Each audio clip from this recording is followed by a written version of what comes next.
Project વૃદ્ધિ action against હંગરના તાલીમ મોડ્યુલમાં આપ સૌનું સ્વાગત છે. હવે આપણે માતાના સ્તન અને ડીંટડીની વિવિધ સ્થિતિઓ સમજીએ. છાતીમાં ઉભાર થઈ સખતપણું આવવું અને પીડાકારક ગાંઠ. ચાલો છાતીના સખતપણાથી શરૂઆત કરીએ. છાતીનું સખતપણું મોટા ભાગે પ્રસૂતિ પછીના 3 થી 5 દિવસો દરમિયાન થઈ શકે છે. તે બંને છાતીમાં એકસાથે થાય છે. માતાને છાતીના ભરાવ સાથે છાતીના સખતપણાની મૂંઝવણ ન થવી જોઈએ. તેથી હવે આપણે છાતીનું સખતપણું અને છાતીના ભરાવવા વચ્ચેના તફાવતની ચર્ચા કરીશું.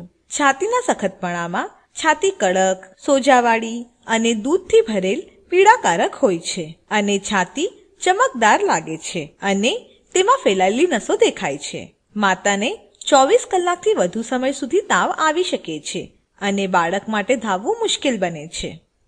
જ્યારે કે પૂર્ણ ભરેલી છાતી સામાન્ય હોય છે. પૂર્ણ ભરેલી છાતી મોટી દેખાય છે પણ તે દેખાવામાં ચમકદાર હોતી નથી. પૂર્ણ ભરેલી છાતી દુખતી નથી અને છાતીના ભરાવ દરમિયાન તાવ નથી હોતો. હવે ચાલો ધવડાવનાર માતાઓમાં છાતીના સખતપણાના કારણો વિશે ચર્ચા કરીએ. છાતીનું સખતપણું આપેલ પરિસ્થિતિઓમાં થઈ શકે છે. માતાએ જો પ્રસૂતિ પછી તુરંત બાળકને ધવડાવ્યું ન હોય તો, માતા બાળકને વારંવાર ધવડાવતી ન હોય તો, ધવડાવતી વખતે બાળક માતાની છાતીથી નબળી રીતે જોડાયું હોય તો, અને માતાએ અચાનક ધવડાવવાનું બંધ કરી દીધું હોય તો. હવે ચાલો ચર્ચા કરીએ કે છાતીના સખતપણાની સારવાર કેવી રીતે કરી શકાય છે. પહેલા માતાને તેના હાથ ચોખ્ખા પાણીથી ધોવા માટે કહીએ. ત્યારબાદ બાળકને માતાની નજીક લાવીએ જેથી તે બાળકને જોઈ, સૂંઘી અને સ્પર્શ કરી શકે. બાળક જો વધુ ચીડચીડું હોય તો માતા બાળકના રૂમાલને સૂંઘી શકે છે. ત્યારબાદ માતાએ 1 ગ્લાસ પાણી પીવું જોઈએ. પછી 5 થી 10 મિનિટ માટે છાતી પર ભીનું હૂંફાળું કપડું રાખવું જોઈએ અથવા માતા ગરમ પાણીથી નહાઈ પણ શકે છે. આનાથી છાતીના દૂધને બહાર આવવામાં મદદ મળશે. ત્યારબાદ સ્વાસ્થ્ય કાર્યકરને માતાને આરામ કરવા માટે જણાવવું જોઈએ કારણ કે વધારાના તણાવથી દૂધ નીકળવાની પ્રતિક્રિયા પર અસર થઈ શકે છે અને દૂધ બહાર આવશે નહીં. હવે કાં તો આરોગ્ય કાર્યકરે અથવા કુટુંબના કોઈ પણ સભ્યએ માતાની ગરદન પર તથા પીઠ પર માલિશ કરવી જોઈએ. આનાથી છાતીના દૂધને બહાર નીકળવામાં મદદ મળશે કારણ કે ઉપરની પીઠ અને છાતી તરફનો ચેતા પુરવઠો જ્ઞાનતંતુ એક જ હોય છે. ત્યારબાદ માતાએ ગોળાકારમાં તેના છાતીને હળવેથી માલિશ કરવું જોઈએ. માલિશ કરવાથી તેને આરામ રહેશે અને દૂધ નીકળવાની પ્રતિક્રિયામાં સુધારો થશે. આ તમામ બાબતો ઓક્સિટોસિનના વધારવામાં મદદ કરશે. આને ઓક્સિટોસિન રિફ્લેક્સ કે લેટ ડાઉન રિફ્લેક્સ તરીકે ઓળખવામાં આવે છે. ઓક્સિટોસિન એ એક હોર્મોન છે જે દૂધને બહાર નીકળવામાં મદદ કરે છે. ત્યારબાદ માતાએ એરિયોલાને નરમ કરવા માટે જાતેથી થોડા પ્રમાણમાં દૂધ નીકાળવું જોઈએ. આનાથી બાળકને ધાવવા માટે છાતી સાથે યોગ્ય રીતે જોડાવામાં મદદ મળશે. છાતીના દૂધને નીકાળતી વખતે માતાએ એરિયોલાના ફરતે દબાણ આપવું જોઈએ. દૂધ નીકળ્યા બાદ માતાએ એરિયોલા બાળકના મોઢામાં મૂકવું જોઈએ કારણ કે બાળકને પોતેથી જોડાણ કરવામાં મુશ્કેલી થઈ શકે છે. બંને બાજુએથી ધવડાવવાનો પ્રયાસ કરો. ધવડાવવા દરમિયાન માતાએ 5 થી 10 મિનિટ માટે છાતી પર ભીનું ઠંડુ કપડું મૂકવું જોઈએ અથવા માતા ઠંડા કોબીના પત્તાને છાતી પર મૂકી શકે છે. તે આ કોબીના પત્તાને કાં તો ફ્રીજમાં અથવા માટીના ઘડામાં સંગ્રહીને મૂકી શકે છે. આનાથી છાતીની પીડા અને સોજો ઓછો થવામાં મદદ મળે છે. ત્યારબાદ માતાએ વારે ઘડીએ ધવડાવવું જોઈએ. હવે ચાલો શીખીએ કે સખત છાતીને કેવી રીતે રોકી શકાવાય. પહેલા બાળકના ભૂખના સંકેતો ઓળખવાનો પ્રયાસ કરો જેમ કે કેળે ફરવું, રૂટીન રિફ્લેક્સનું વધવું. રૂટીન રિફ્લેક્સમાં જ્યારે કોઈ પણ વસ્તુ બાળકના ગાલ કે મોઢા પર અડે છે ત્યારે તેનું મોઢું એ બાજુએ વળે છે. આંગળીઓ ચૂસવું. અંતમાં બાળક રડવાનું શરૂ કરે છે. બાળક જ્યારે પણ ભૂખના પહેલા સંકેતો બતાવે ત્યારે તેને ધવડાવવું અને બાળકના રડવાની રાહ જોવી નહીં. બાળક ધવડાવવાની સ્થિતિમાં યોગ્ય રીતે છે અને સારી રીતે ધાવી રહ્યું છે તેની ખાતરી કરવી. યાદ રાખો, બીજી છાતીથી ધવડાવવા પહેલા પહેલી છાતીથી પૂર્ણપણે ધવડાવવું જોઈએ. આગળ ચાલો બીજી અન્ય છાતીની પરિસ્થિતિ શીખીએ, જે છે પીડાકારક ગાંઠ. તે એક અવસ્થા છે જેમાં છાતીનો ભાગ લાલ, સોજાયેલો અને સખત બને છે. માતાને અતિશય દુખાવો, તાવ આવવો અને માંદગી રહે છે. મોટાભાગની માતાઓને પીડાકારક ગાંઠ પ્રથમ 6 અઠવાડિયા દરમિયાન થાય છે, પણ તે ધવડાવવાના સમયગાળામાં ક્યારે પણ થઈ શકે છે. કેટલીકવાર તેની સખત છાતી સાથે ગેરસમજ થાય છે. જો કે સખત છાતી સંપૂર્ણ છાતીને અને કેટલીકવાર બંને છાતીને અસર કરે છે, જ્યારે કે પીડાકારક ગાંઠ છાતીના અમુક ભાગને અને સામાન્ય રીતે માત્ર એક છાતીને અસર કરે છે. પીડાકારક ગાંઠ સખત છાતીમાં બદલાઈ શકે છે અથવા બંધ નસોને કારણે થઈ શકે છે. હવે આપણે ચર્ચા કરીશું, જો સારવાર ન કરવામાં આવે તો કેવી રીતે બંધ નસો પીડાકારક ગાંઠમાં બદલાઈ શકે છે. બંધ નસ એક અવસ્થા છે જેના લીધે દૂધ છાતીના બંધ નસવાળા ભાગમાંથી નીકળતું નથી. સામાન્ય રીતે છાતીના અમુક ભાગની નસોમાં ઘટ્ટ દૂધથી જામી જાય છે. આનાથી ગાંઠ થાય છે. આ ગાંઠ કુમળી હોય છે અને ઘણીવાર ગાંઠ ફરતે ચામડી લાલાશ પડતી રહે છે. બંધ નસો અને સખત છાતીના કારણે દૂધ રોકાય છે. જ્યારે દૂધ બંધ નસો અને સખત છાતીમાંના અમુક ભાગમાં રહે છે, તેને દૂધનું રોકાવું કહેવાય છે. જો આ દૂધનું રોકાવું નો નિકાલ ન કરવામાં આવે તો આનાથી છાતીની પેશીઓની બળતરા થાય છે. તેને બિનચેપી પીડાકારક ગાંઠ કહેવાય છે. જ્યારે કે કેટલીવાર છાતીને જીવાણુથી ચેપ લાગે છે અને આને ચેપી પીડાકારક ગાંઠ કહેવાય છે. આપેલ અવસ્થામાં જીવાણુ સરળતાથી ચીરા મારફતે દાખલ થાય છે. ચીરો જો છાતી પર હોય તો પીડાકારક ગાંઠની સારવાર થાય નહીં અને સારવારમાં મોડું કરવામાં આવે તો.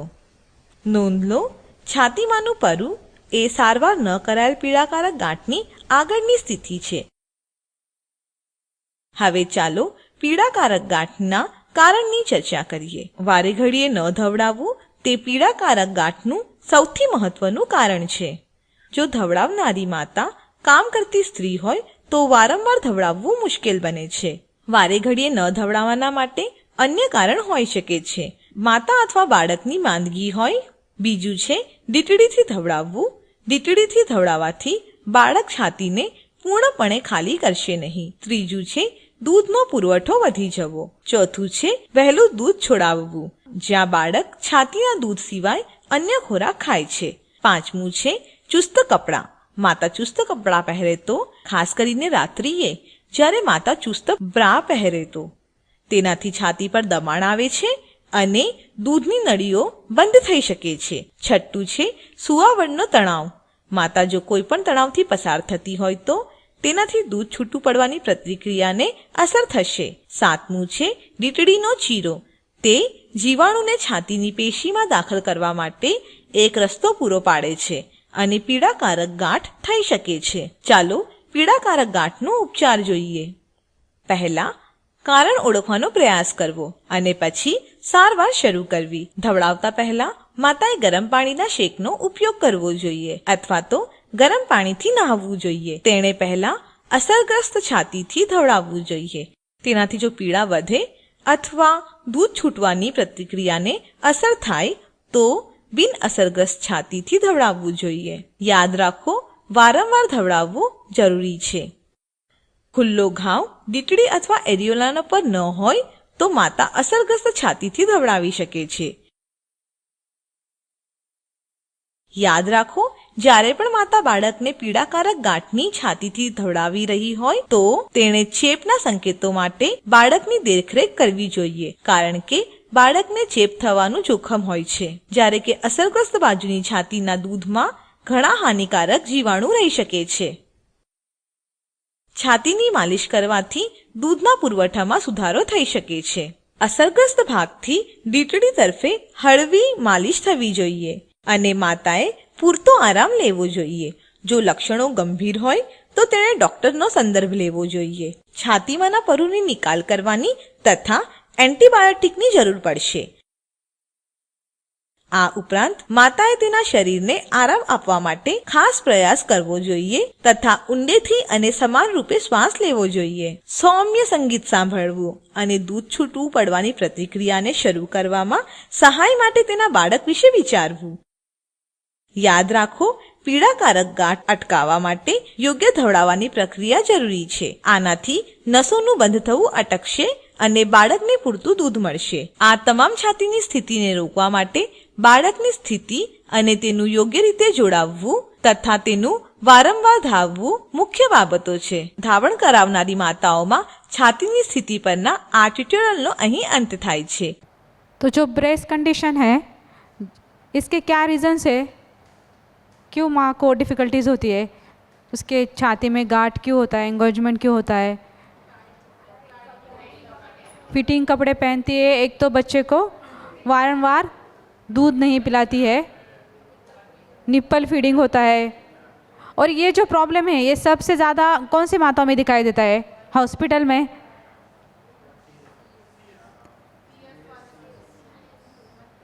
जो सीजरियन मदर्स है उनको तो क्या होता है कि दो दिन तक बच्चे को दिया नहीं जाता है. फिर उसके बाद ये मदर्स को प्रॉब्लम्स शुरू हो जाते हैं.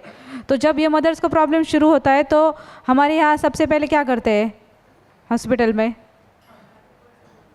ऊपर से क्या करते हैं? और माँ का एंगोजमेंट कम करने के लिए सिरिंज से खींचते हैं. तो हम डायरेक्टली जो लास्ट का उन्होंने बताया है उस पे जाते हैं. मतलब जब पल्स होता है तो पल्स किस तरीके से निकालना है जो उन्होंने बताया कि वो सिरिंज से आप निकाल सकते हैं. लेकिन हम क्या करते हैं, हाँ, दूध को ही वो सिरिंज से निकालने का प्रयास करते हैं और वो ज़्यादा पेनफुल है. तो सबसे पहले हमने क्या करना है, जब माँ को एंगोजमेंट हो रहा है तो जितनी भी उसकी छाती भरी हुई है, नसें जो भरी हुई है उसे निकालो अच्छी तरीके से. जैसे मैडम ने पीसीआर सिखाया है ना, पीसीआर करो, फिर वो छाती में जितना दूध है वो निकालो. अगर कपड़ा है कुछ भी तो कपड़े से वो पानी से थोड़ा सेको छाती को. फिर उसके बाद अगर कंघी होती है ना, उसको बोलो कि अगर साफ कंघी है तो साफ कंघी से भी वो नसें सारी निकाल सकते हैं. जैसे कि ऊपर से नीचे तक उसे मतलब ये करना है, वो कॉम को क्या बोलते हैं आप लोग, हाँ, कॉम से वो सहलाना है. मीन्स जैसे बाल करते हैं ना हम लोग, उस तरीके से करना है तो वो नसें थोड़ी सी खुल जाएंगी. फिर उसके बाद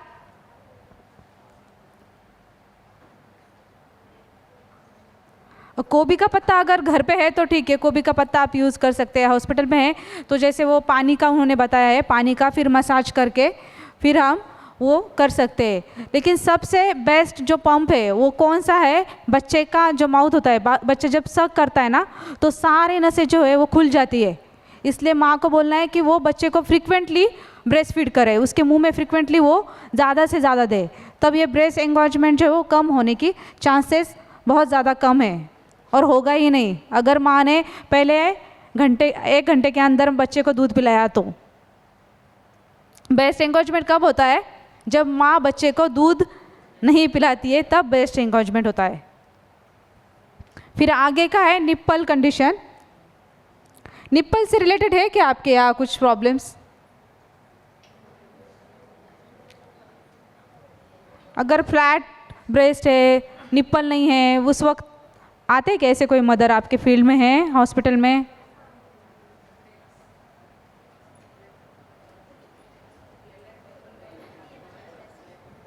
आते हैं तो क्या बताते हैं आप उस समय?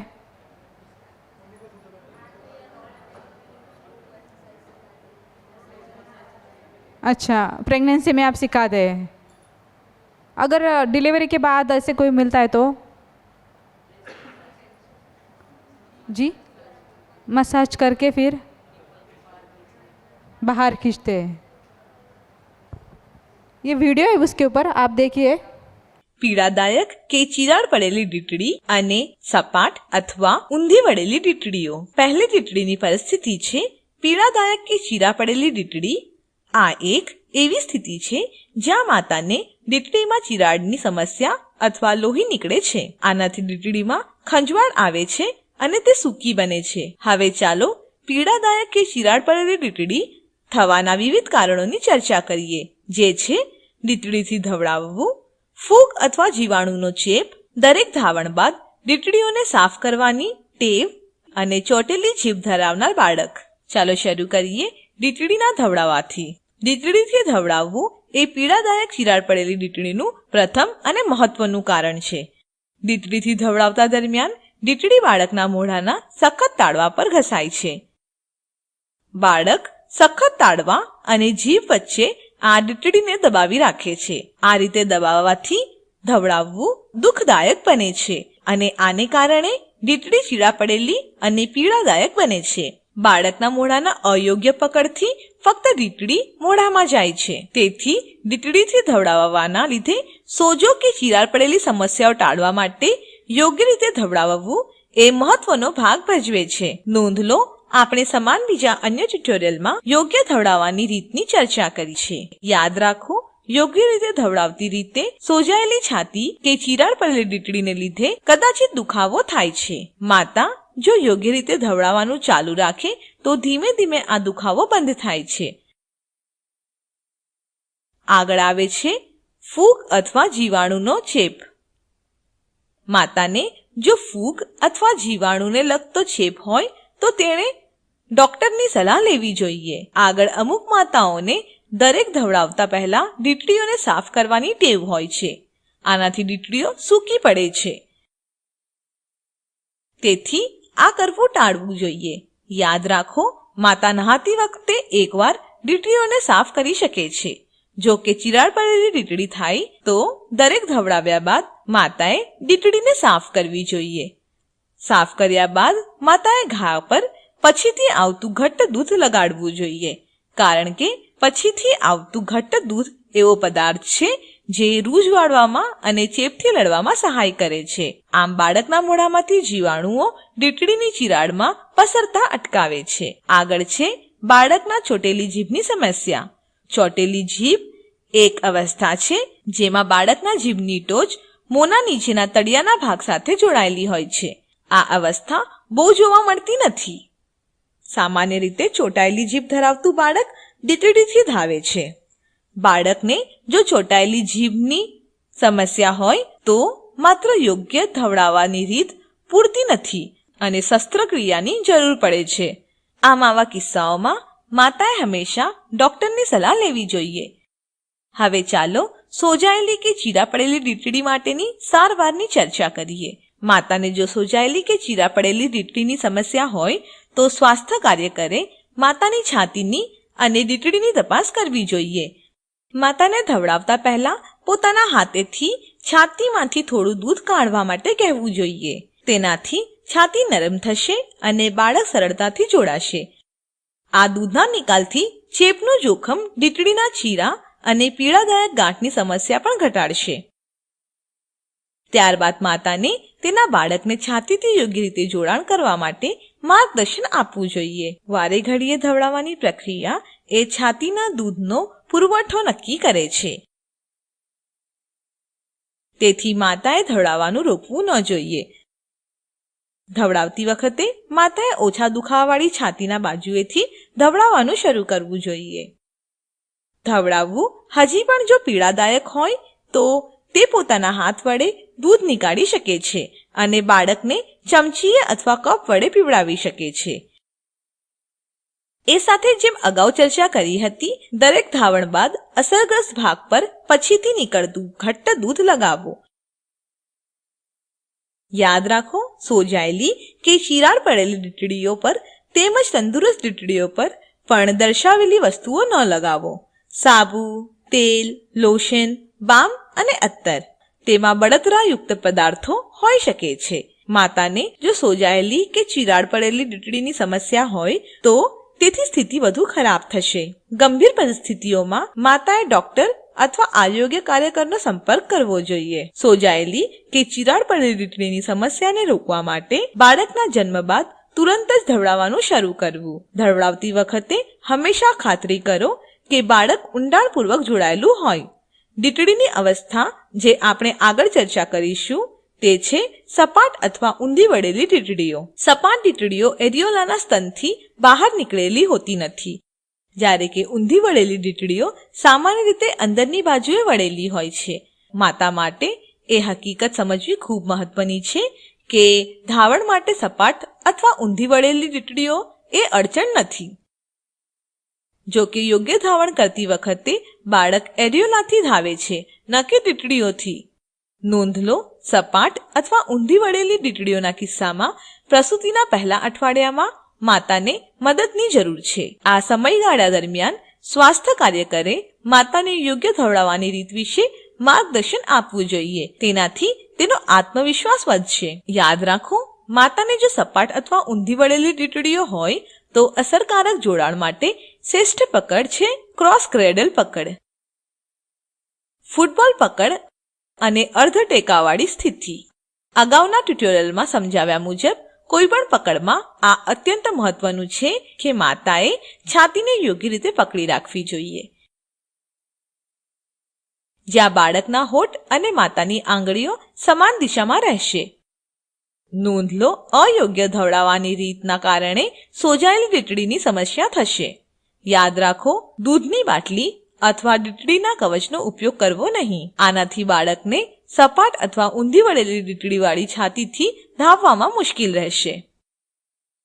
માતાએ બાળક સાથે ભરપૂર ચામડીથી ચામડીનો સંપર્ક સાધવો જોઈએ. આનાથી માતામાં ઓક્સિટોસિન હોર્મોન વધવામાં મદદ મળે છે અને છાતીનું દૂધ સરળતાથી બહાર આવે છે. હંમેશા યાદ રાખો, યોગ્ય રીતે ધવડાવવાની રીત એ મોટાભાગની આવી દીકરીની સ્થિતિ ટાળવા માટે મહત્વની વાત છે. जो निप्पल कंडीशन है, ब्रेस्ट फीडिंग के वक्त अगर निप्पल से रिलेटेड कुछ भी प्रॉब्लम्स आ रही है, डिफ़िकल्टीज आ रही है, तो इट्स मीन्स कि बच्चा सिर्फ क्या पी रहा है, निप्पल पी रहा है. और उस वजह से क्या होता है, जब बच्चा निप्पल फीडिंग करता है तो वो निप्पल को दबाता है, चबाता है, तो उस वजह से निप्पल में क्रैक जाना या फिर निप्पल को किसी भी प्रकार की जो है मीन्स जैसे ज़ख्म होना, वो सब होता है. तो उस वक्त आपने बताना है कि किस तरीके से लैचिंग अगर माँ प्रॉपर करेगी तो निप्पल बच्चे के मुंह में नहीं जाएगा.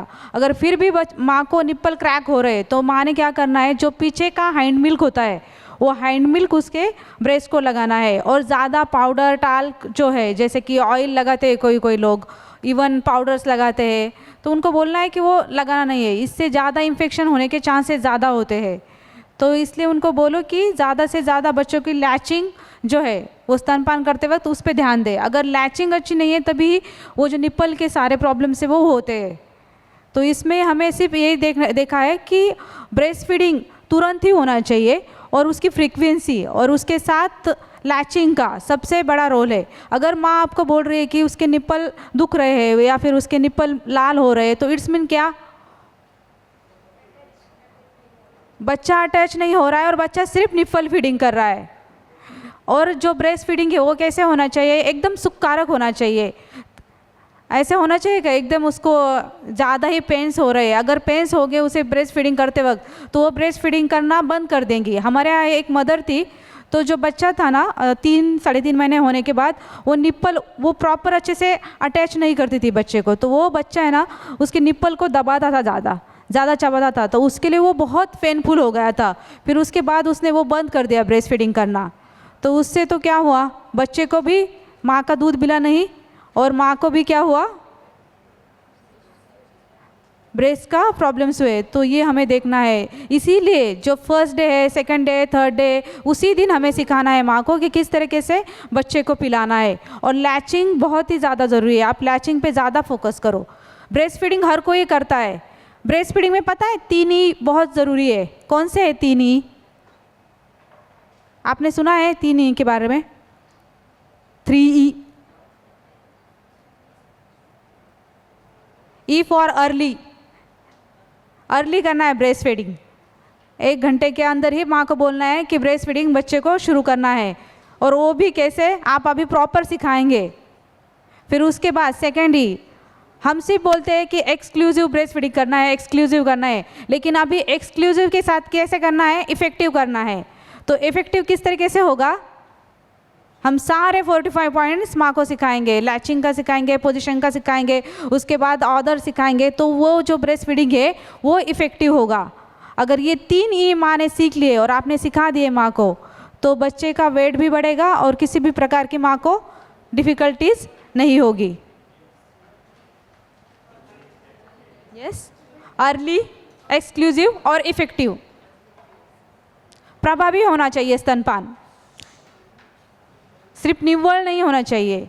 हम बोलते हैं ना कि एक्सक्लूसिव ब्रेस्ट फीडिंग करो 6 मंथ, सबको ये पता है कि सिर्फ माँ का दूध देना है, लेकिन कैसे देना है, एकदम प्रभावी तरीके से देना है, तभी बच्चे का वेट बढ़ेगा।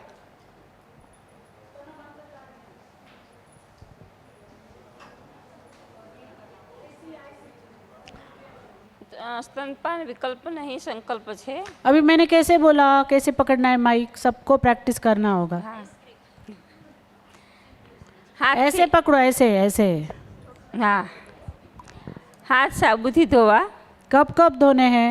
રસોઈ બનાવતા પહેલા, જાડો સાફ કર્યા પછી, બાળકને જમાડતા પહેલા, જાજરૂ ગયા પછી, પ્રસૂતિ को दो, एक पेज एक लो। પ્રસૂતિ પછી તરત જ પહેલા કલાકમાં સ્તનપાનની શરૂઆત।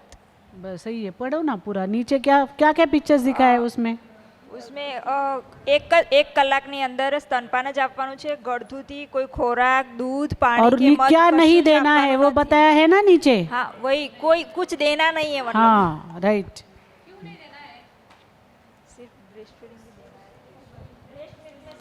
ब्रेस्ट मिल्क आपको पता है क्या, मतलब हमें दिन भर में कितने न्यूट्रिएंट की ज़रूरत है? दिन भर में न्यूट्रिएंट पता है ना, पोषण तत्व, जैसे कार्बोहाइड्रेट है, फैट्स है, विटामिन्स है, मिनरल।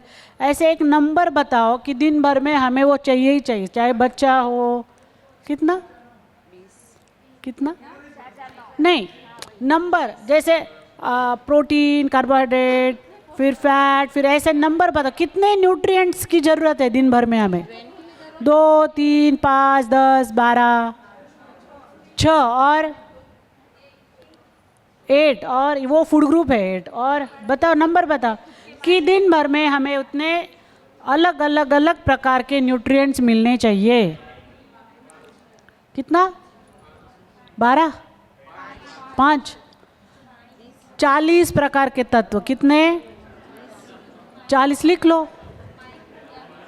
क्योंकि विटामिन सी कितने A B C D E, फिर मिनरल्स है, फिर प्रोटीन्स है, फैट है, ऐसे मतलब उससे भी ज़्यादा है, लेकिन 40 ठीक है कि 40 हमें दिन भर में चाहिए। 40 न्यूट्रिएंट्स 40। हाँ हाँ, तो अलग अलग स्वरूप में मिलेंगे ना वो, किसी में कुछ मिलेगा, किसी में कुछ मिलेगा, तो हमें वो असेंबल करने पड़ेंगे कि कुछ किसी मतलब पनीर में कुछ मिलेगा, दाल में कुछ है, फिर चावल में कुछ है, फिर सब्जियों में कुछ है, फलों में कुछ है, नॉन वेज में कुछ है, ऐसे अलग अलग तत्वों से हमें वो 40 की मात्रा पूरी हो जाती है। वैसे सिर्फ एक ही पदार्थ है कि जिसमें वो 40 के 40 तत्व मौजूद है, सिर्फ एक ही ऐसा पदार्थ है कि उसमें सारे 40 के 40 तत्व मौजूद है, वो सिर्फ और सिर्फ है ब्रेस्ट मिल्क। तो इतना पावरफुल है वो, मतलब हमें जो सब 10-12 प्रकार खाएंगे तो भी शायद 40 तत्व नहीं मिलेंगे, तो सिर्फ ब्रेस्ट फूड में 40 के 40 तत्व अवेलेबल है। इसीलिए ब्रेस्ट फीडिंग को कोई ऑप्शन हो ही नहीं सकता, एकमात्र दूध है सिर्फ माँ का। तो इसलिए हम ये घुट्टी ऊपर का ये वो कुछ देने का ज़रूरत नहीं है। लेकिन माँ एक्सक्लूसिव, यहाँ पे एक्सक्लूसिव डेटा अच्छा है, लेकिन बच्चे का वज़न कम है तो इफ़ेक्टिव नहीं है और अर्ली नहीं है। अर्ली और इफ़ेक्टिव होना, अभी आप सिर्फ एक्सक्लूसिव ब्रेस्ट फीडिंग ऐसे वर्ड मत यूज़ करो, एटलीस्ट इफ़ेक्टिव याद रखो कि effective and exclusive breast feeding has to be there, तो ही बच्चे का वज़न बढ़ेगा। ठीक है, नेक्स्ट क्या है? कौन था? જન્મથી પહેલાં 6 મહિના પૂરા થાય ત્યાં સુધી ફક્ત સ્તનપાન, પાણી પણ નહીં, ગળથુથી ખોરાક, दूध, पानी, मध એવી કોઈ વસ્તુ નહીં આપ। हाँ, कुछ नहीं देना है। बहुत बार ऐसे बोलते, मैंने ये तो सारी हमारी प्रैक्टिसेस है इतने सालों से। बच्चा 3.5 किलो का होता है तो डॉक्टर को बोलता है आधे घंटे माँ को कैसे दूध आएगा, माँ को कैसे दूध आएगा। डॉक्टर क्या देता है? एक तो सलाइन वाटर प्रिस्क्राइब करता है, वो 2-3 ड्रॉप दो, बाहर का दूध। ज़रूरत नहीं है। अगर भगवान ने वो बच्चा भेजा है तो वो सरवाइव करेगा ना बाबा, आप क्यों उसके पीछे आर्टिफिशियली लगे हुए हो? आपको सिर्फ एक ही काम करना है कि माँ को आधे घंटे में दे दो बच्चा, तो वो जैसे जैसे सक करेगा वैसे वैसे माँ को दूध आएगा। आपको एक सवाल पूछा था मैंने कि पहले दिन डिलीवरी के कितना ml दूध आता है माँ को एक साइड से? कि हाँ परफेक्ट, 5 ml दिन भर में नहीं, एक फीड में, मतलब जैसे वो फीड करने लगी तो दिखेगा भी नहीं, बच्चे ने सक कर लिया कितना दूध 5 ml, फिर थोड़ी देर बाद देगी 5 ml, फिर थोड़ी देर बाद देगी 5 ml। तो ऐसे जितनी बार फीड करेगी वो 5-5 ml दूध आएगा। दूसरे दिन वो मात्रा कितनी होती है 10, फिर 20, 24, 40, 50, 60 ml, वो ऐसी मात्रा बढ़ती जाती है।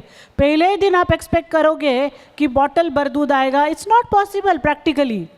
आपको वो हम देखते हैं ना कि वो बॉटल में बच्चे को दूध देते हैं, तो आपको वो माइंड में होता है सबके कि इतना दूध माँ को आना चाहिए, आएगा भी नहीं और ज़रूरत भी नहीं। वो माँ को आपको कब समझाना है, माँ को और रिलेटिव्स को?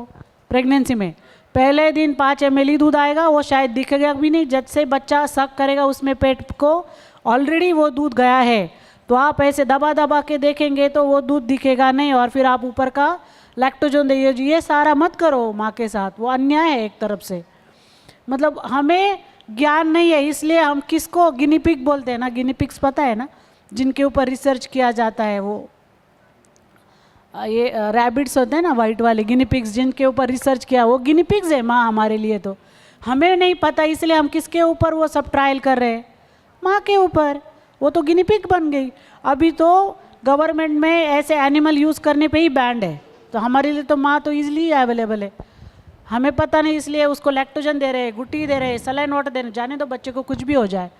आपको क्यों मैं इतना सीरियसली बताती हूँ, आपको पता है ना अभी सब फील्ड आपका मेडिकल का है, तो मुझे इतना मतलब डिटेल्स, क्या होता है बच्चे का इंटेस्टाइन होता है, इंटेस्टाइन क्या, अच्छा ठीक है, ये आंत है बच्चे का। आंत मतलब क्या, इंटेस्टाइन को क्या बोलते हैं आप, आंतड़ा, आंत ना। तो बच्चे का ये बर्थ में आंत है, उसका जो अंदर का लेयर होता है ना, उसमें ऐसे गैप है, नेचुरल है वो। अच्छा, तो सबसे पहले माँ के दूध में क्या, माँ मतलब माँ ने क्या देना चाहिए बच्चे को, दूध। तो जैसे एक भी बूंद बच्चे के अंदर एंटर हो गई तो ये भर जाता है, टाइट हो जाता है, इसके आजू बाजू सारे ब्लड कैपिलरीज है, ये ऐसे टाइट होता है और फिर मतलब भर जाता है वो दूध से, और फिर दूध आता है, फिर बाहर कुछ नहीं जाता। ये नेचुरल प्रोसेस होनी चाहिए। आपने अगर वो आंत में आपको पता ही नहीं है, आपने उसको सलाइन वाटर नहीं, बहुत जगह ऐसी प्रथा है कि वो हनी देते, हनी, हनी नाम ओम लिखेंगे, कुछ उनके धर्म का लिखेंगे, जो भी है, हनी क्या बोलते, मध, मध। तो जैसे मध आ गया या सलाइन वाटर आ गया या टॉप मिल्क आ गया, गाय का दूध आ गया, जो भी है, जैसे ही वो आता है ये भरने का काम नहीं करेगा, कि उसमें वो कंटेंट है ही नहीं, वो गैप ऐसे ही रहेंगे। तो ये कहाँ जाएगा, बाहर। किस में मिक्स होगा, ब्लड कैपिलरीज में। तो जैसे ही वो ब्लड कैपिलरीज में एंटर होगा उसके पार्टिकल्स, उस बच्चे को लाइफ में आगे बहुत सारी चीज़ों का एलर्जी होने का डर है। तुरंत दिखेगा नहीं इसका असर, ये असर तुरंत दिखते नहीं है, तो कुछ साल बाद वो बच्चे को आंत में प्रॉब्लम या फिर एलर्जी होता है। देखो बहुत बच्चों को ये खाने से एलर्जी, वो खाने, तो एलर्जिक होता है। तो फिर कौन नुकसान कौन कर रहा है, माँ का और बच्चे का? पता ही नहीं ना बच्चे को कुछ भी। मतलब हमारी ट्रायल की वजह से पूरा बचपन, पूरा उसका जवानी, पूरा लाइफ बर्बाद। एक्चुअली हमेशा मुझे ऐसे लगता है ये बच्चों को अगर पता चला मेरे साथ ऐसे हो रहा है तो वो केस भी कर सकता है कि मुझे दूध नहीं। मतलब हम करते हैं ना, हमारे साथ कुछ गलत होता है हम सीधा कोर्ट में चले जाते हैं, जाते हैं कि नहीं? बाय चांस एक्सीडेंटली भी किसी का गाड़ी लग गया तो भी हम चले, क्योंकि हमें पसंद नहीं कोई हमें तंग करे या हमारे उसकी वजह से हमारे लाइफ पे कुछ असर हो। तो बच्चे के लाइफ पे देखो कितना असर हो रहा है। आप आज एक वीडियो, अभी टाइम नहीं है, मैं वीडियो डालूंगी, आप प्लीज़ वो लिंक देखो कि what is the difference between mother's milk and others. मतलब चाहे आपका लैक्टोजन हो, भैंस का, गाय का, बकरी का, उसमें क्या डिफरेंस है, क्या इतना ज़्यादा डिफरेंस है कि नहीं बोल रहे हम लोग आजकल कि नहीं देना है, बिल्कुल नहीं देना है। तो वो प्लीज़ आप एक बार ध्यान से देखो, और फिर किसी को कुछ सजेस्ट करने से पहले वो सोचना पड़ेगा आपको। तो ये छोटी छोटी बातें हैं कि हम बिल्कुल भी बाकी का कुछ भी प्रमोट नहीं करेंगे। ओके, ચલો નેક્સ્ટ પઢો. સ્તનમાં દૂધ કેવી રીતે બને છે અને તે દૂધ વધારે બને તે માટે શું કરશો? हाँ तो ये देखो मैंने दिया है यहाँ पे, वो निकालो तो फोटो उसका. हाँ સ્તનની हाँ, यहाँ શારીરિક पे. રચના. ये देखो ये फैक्ट्री है, फैक्ट्री मिल्क का. ये यू हैव टू मतलब you should know the factory क्या हो रहा है. यहाँ पे सबसे पहले क्या है, यहाँ पे निप्पल है, ठीक है. ये एरियोला है. एरियोला में जो बाकी के वो जो मिल्क डक दिख रहे हैं आपको, कैसे है वहाँ पे थिक और फिर छोटे छोटे पतले होते जाते हैं. फिर ये जो है वहाँ का दूध का एक्चुअल फैक्ट्री जिसमें दूध बनेगा, ये क्या है? हाँ हाँ नहीं ये इसको एलियोलाई बोलते हैं ना. हाँ एलियोलाई. तो उसमें ये जो है बाकी का टिश्यू है, इसमें फैक्ट्री है जिसमें प्रोलैक्टिन की मात्रा होती है और इससे दूध बनता है. ये जो नंबर है, नंबर इसका हर माह में सेम रहता है. ह्यूमन बॉडी में वो नंबर ऑफ ये दूध का जो ग्लैंड होता है, मिल्क ग्लैंड, वो सब में सेम होता है. लेकिन ये ब्रेस्ट का आकार कम और ज़्यादा किससे होता है? फैट से. तो जो माँ का ब्रेस्ट कम है इसका मतलब उसको कम दूध आएगा, और जो ब्रेस्ट ज़्यादा है उसको ज़्यादा दूध आएगा. ऐसा है क्या? सिर्फ बहुत रेयर केस में अगर प्रेगनेंसी में ब्रेस्ट डेवलप ही नहीं हुआ, कुछ भी 0%, तो दैट इज़ द प्रॉब्लम.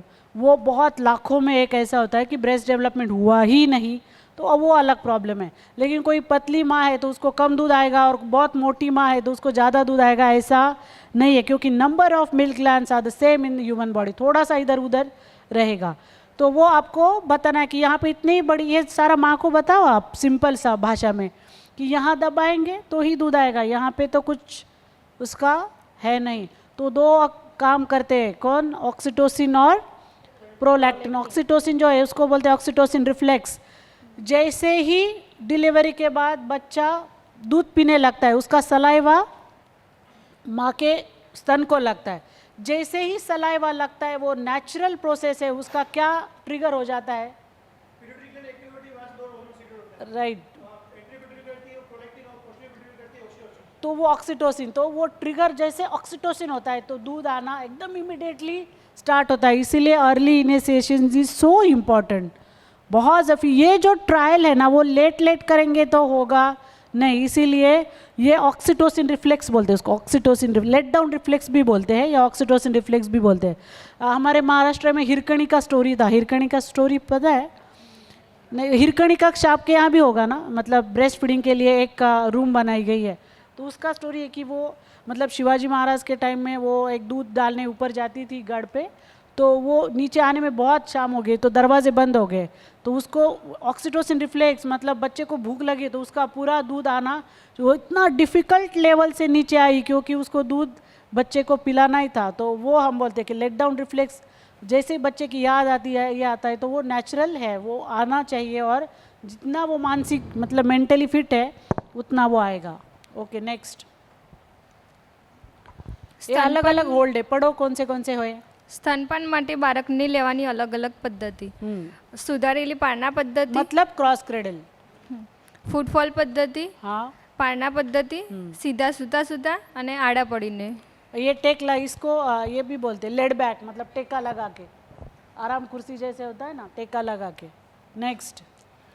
स्तनपान માટે બાળકની યોગ્ય સ્થિતિ. માતાએ બાળકને ठीक है, ये आपने स्थिति देखी है, पोजीशन लैचिंग देखा है. नेक्स्ट मुझे कुछ दिखाना है आपको. ये भी आपने देखा लैचिंग के लिए क्या क्या करना है. नेक्स्ट.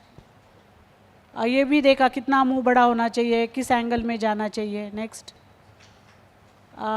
महत्वपूर्ण मुद्दे वो भी आपने देखे. तो कितना दिन भर में 8 बार और रात में 3 से 4 बार दूध पिलाना है. नेक्स्ट. हाँ ये सीखा ना आपने. मैं वीडियो दिखाऊंगी कल आपको कि स्तन कैसे दूध निकालना है, हाथ से दूध निकालने का तरीका. PCR पीछे खींचो, फिर दबाओ और फिर छोड़ दो. अच्छा ओके. ये है दूध कैसे मतलब कैसे पिलाना है. जो निकाला हुआ दूध है उसके अलग अलग तरीके हैं दूध पिलाने के, उसका दिया गया है. नेक्स्ट. मैं सुबह बोल रही थी ना, ये पढ़ो क्या है SST. सकलिंग सप्लीमेंट्री टेक्निक, मतलब जो माँ को बिल्कुल भी दूध नहीं है उसके लिए कुछ टेक्निक्स यूज़ करते हैं. ये देखो यहाँ पे आपको दूध दिखेगा माँ का, मतलब किसी दूसरे माँ का दूध है।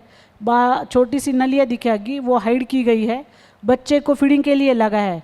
तो वो एकदम छोटी सी नली बच्चे को कहाँ होगी, वो एकदम सिलिकॉन का एकदम पतला होता है, वो निप्पल के यहाँ है। जैसे ही बच्चा सक करेगा तो उसको दूध तो आएगा, लेकिन वो दूध कहाँ का है, बाहर से आ रहा है, लेकिन वो टेक्निक से माँ को दूध आना शुरू हो जाएगा। और बच्चे को ऐसे नहीं लगेगा कि मैं सक कर रहा हूँ तो मैं माँ को दूध नहीं है। तो वो प्रोसेस, दोनों प्रोसेस से माँ को भी फीलिंग्स आते हैं, थोड़ा ट्रीटमेंट अलग होता है, लेकिन इस तरह से माँ का दूध बढ़ाने का हम प्रयास कर सकते हैं। अच्छा, नेक्स्ट यह है पहले दिन 5 ml, फिर बढ़ता बढ़ता जाता है ना, वो दिखाया गया है। क्योंकि बच्चे का स्टमक छोटा है तो पहले दिन उतना एक साइड से काफ़ी है, फिर वो बढ़ता बढ़ता जाएगा और उसका ये होगा, मात्रा बढ़ेगी। KMC तो आपने सुना होगा ना, करते हैं क्या लेकिन प्रैक्टिस KMC का करते हैं? ठीक। हाँ, बच्चे का क्लीनलीनेस के ऊपर है कि हाथ क्लीन करना चाहिए, ये सब, या डायरिया अगर होता है तो स्तनपान शुरू रखना चाहिए।